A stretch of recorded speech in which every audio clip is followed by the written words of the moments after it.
Bayangkan suatu pagi kamu bangun seperti biasa. Cahaya matahari masuk melalui jendela. Jam di dinding terus berdetak. Air kopi masih mengepul hangat di atas meja. Semuanya terasa bergerak ke depan, seolah waktu sedang mendorong seluruh alam semesta tanpa pernah berhenti. Tapi, bagaimana kalau sebenarnya tidak ada yang bernama aliran waktu?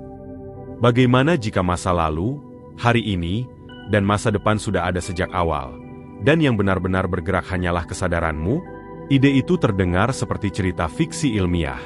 Namun selama lebih dari 1 abad, sebagian fisikawan paling berpengaruh di dunia justru mempertimbangkan kemungkinan tersebut dengan sangat serius. Kamu mungkin menganggap waktu seperti sungai. Sungai yang membawa semua orang dari masa lalu menuju masa depan. Tidak ada yang bisa berenang melawan arusnya. Tidak ada yang bisa menghentikannya.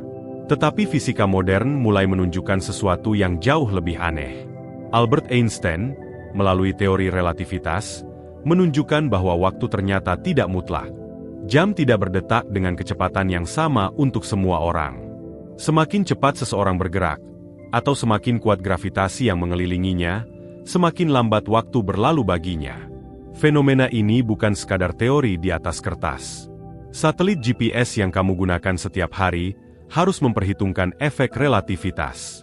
Tanpa koreksi tersebut, posisi yang ditampilkan di ponselmu bisa meleset beberapa kilometer hanya dalam 1 hari.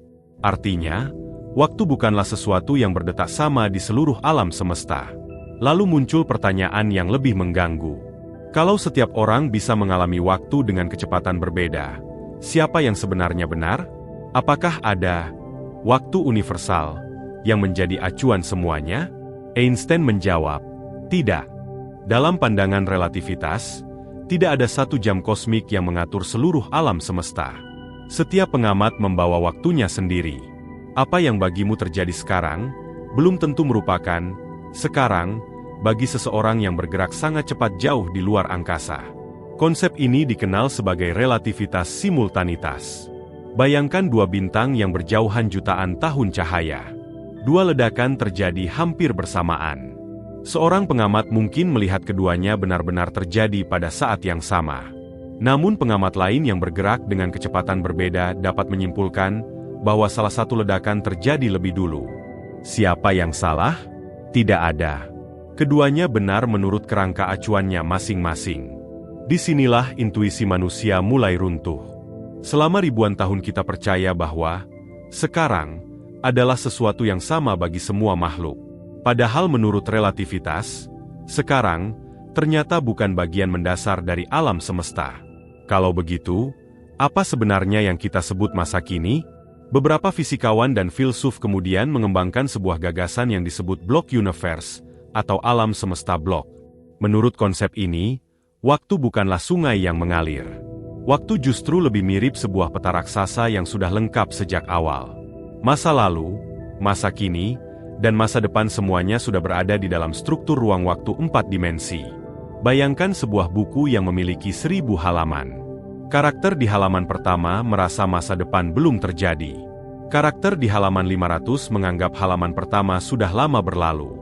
Padahal bagi pembaca yang memegang buku itu, semua halaman sudah ada sekaligus. Kalau analogi itu benar, mungkin kehidupanmu juga seperti itu. Kamu sedang membaca 1 halaman demi 1 halaman, sementara seluruh cerita sebenarnya telah menjadi bagian dari struktur alam semesta. Pemikiran seperti ini membuat banyak orang merasa tidak nyaman. Kalau masa depan sudah ada, apakah pilihanmu masih memiliki arti? Apakah kebebasan yang kamu rasakan hanyalah ilusi? Pertanyaan inilah yang akan membawa kita lebih jauh, bukan hanya ke dalam fisika modern, tetapi juga menuju filsafat tentang kesadaran, identitas, dan makna menjadi manusia. Kalau gagasan block universe benar, maka pertanyaan berikutnya menjadi jauh lebih menantang. Mengapa kita merasa waktu terus berjalan? Mengapa kamu bisa mengingat masa lalu, tetapi tidak bisa mengingat masa depan? Jawabannya mungkin tidak terletak pada waktu itu sendiri, melainkan pada cara otak manusia memproses informasi.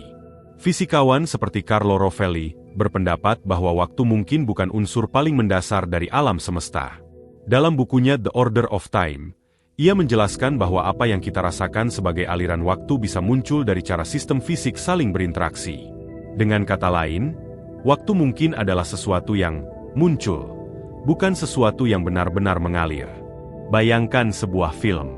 Ketika diputar di bioskop, kamu melihat setiap adegan muncul satu demi satu. Kamu tertawa, tegang, lalu terharu. Semua terasa berlangsung secara berurutan. Namun bagi proyektor, seluruh gulungan film sudah lengkap sejak awal. Awal cerita, bagian tengah, hingga akhir telah ada bersamaan. Yang berubah hanyalah bingkai mana yang sedang diterangi cahaya. Mungkinkah kesadaran manusia bekerja dengan cara yang mirip? Setiap detik yang kamu alami hanyalah satu bingkai dari struktur ruang waktu yang jauh lebih besar. Ilmuwan lain mencoba mendekati persoalan ini melalui hukum yang disebut entropi. Entropi sering dijelaskan sebagai ukuran ketidakteraturan suatu sistem. Bayangkan sebuah gelas jatuh ke lantai. Dalam hitungan detik, gelas itu pecah menjadi puluhan keping. Kamu tidak pernah melihat kepingan-kepingan itu tiba-tiba melompat dan menyusun dirinya kembali menjadi gelas utuh. Mengapa? Karena hukum termodinamika membuat keadaan yang lebih tidak teratur jauh lebih mungkin terjadi daripada keadaan yang lebih teratur. Inilah yang disebut panah waktu. Bukan karena waktu mengalir, tetapi karena alam semesta cenderung bergerak menuju keadaan dengan entropi yang lebih tinggi. Jadi mungkin yang sebenarnya bergerak, bukan waktu. Yang berubah hanyalah tingkat keteraturan alam semesta. Disinilah muncul sebuah paradoks. Kalau hukum-hukum dasar fisika hampir semuanya dapat berjalan maju maupun mundur, mengapa kehidupan sehari-hari hanya memiliki satu arah? Mengapa telur bisa pecah, tetapi tidak pernah menyatu kembali? Mengapa kita mengingat kemarin, tetapi tidak besok? Pertanyaan-pertanyaan ini masih menjadi salah satu misteri terbesar dalam fisika modern. Bahkan hingga hari ini, belum ada jawaban yang benar-benar memuaskan semua ilmuwan. Lalu datanglah dunia mekanika kuantum. Di tingkat atom dan partikel, kenyataan menjadi jauh lebih aneh. Partikel dapat berada dalam keadaan yang tidak pasti hingga dilakukan pengukuran. Beberapa interpretasi bahkan menyatakan bahwa masa depan tidak sepenuhnya ditentukan sebelum suatu peristiwa benar-benar terjadi. Disinilah teori kuantum tampak bertentangan dengan konsep block universe. Apakah masa depan sudah ada? Ataukah masa depan baru terbentuk ketika pilihan dibuat? Perdebatan ini masih berlangsung hingga sekarang. Sebagian ilmuwan mencoba menggabungkan relativitas dan mekanika kuantum menjadi satu teori yang lebih mendasar. Namun sampai hari ini, penyatuan itu masih menjadi salah satu tujuan terbesar dalam dunia fisika. Di balik semua persamaan rumit tersebut, tersembunyi satu pertanyaan sederhana yang bisa dirasakan siapapun. Kalau waktu ternyata hanyalah cara kita membaca alam semesta, apa sebenarnya arti dari kehidupan yang sedang kamu jalani? Mungkin selama ini kamu mengira bahwa hidup adalah perjalanan dari titik A menuju titik B. Kamu lahir, kamu tumbuh, kamu menua. Lalu suatu hari, perjalanan itu berakhir. Namun jika alam semesta benar-benar berbentuk sebuah blok ruang waktu, gambaran itu mungkin tidak sepenuhnya benar. Dalam pandangan ini, setiap versi dirimu masih ada. Anak kecil yang pernah berlari tanpa memikirkan masa depan. Remaja yang penuh rasa penasaran. Dirimu yang sedang mendengarkan narasi ini. Bahkan dirimu puluhan tahun dari sekarang. Semuanya merupakan bagian dari struktur ruang waktu yang sama. Bukan berarti kamu hidup berkali-kali. Melainkan setiap momen kehidupan memiliki alamatnya sendiri di dalam alam semesta 4 dimensi. Inilah alasan mengapa sebagian filsuf menganggap waktu lebih menyerupai dimensi ruang. Kamu tidak mengatakan bahwa kota yang jauh sudah hilang, hanya karena kamu tidak sedang berada di sana. Kota itu tetap ada. Kamu hanya tidak sedang menempatinya. Bagaimana jika masa lalu juga seperti itu? Bagaimana jika kenanganmu bukanlah sesuatu yang telah lenyap, melainkan sebuah wilayah ruang waktu yang tidak lagi ditempati oleh kesadaranmu saat ini? Gagasan tersebut pernah diperdebatkan oleh filsuf seperti Derek Parfit, yang banyak membahas identitas pribadi dan bagaimana seseorang tetap menjadi dirinya sendiri meskipun terus berubah sepanjang hidup. Kalau setiap detik dirimu tetap ada, apakah identitasmu benar-benar hanya satu? Atau sebenarnya kamu adalah kumpulan miliaran versi dirimu yang saling terhubung oleh ingatan? Pertanyaan ini terdengar sangat filosofis. Namun fisika modern justru membuka ruang untuk mempertanyakannya. Lalu muncul misteri lain. Mengapa manusia begitu takut terhadap masa depan? Padahal masa depan belum pernah benar-benar dialami. Sebagian besar kecemasan lahir dari sesuatu yang bahkan belum terjadi.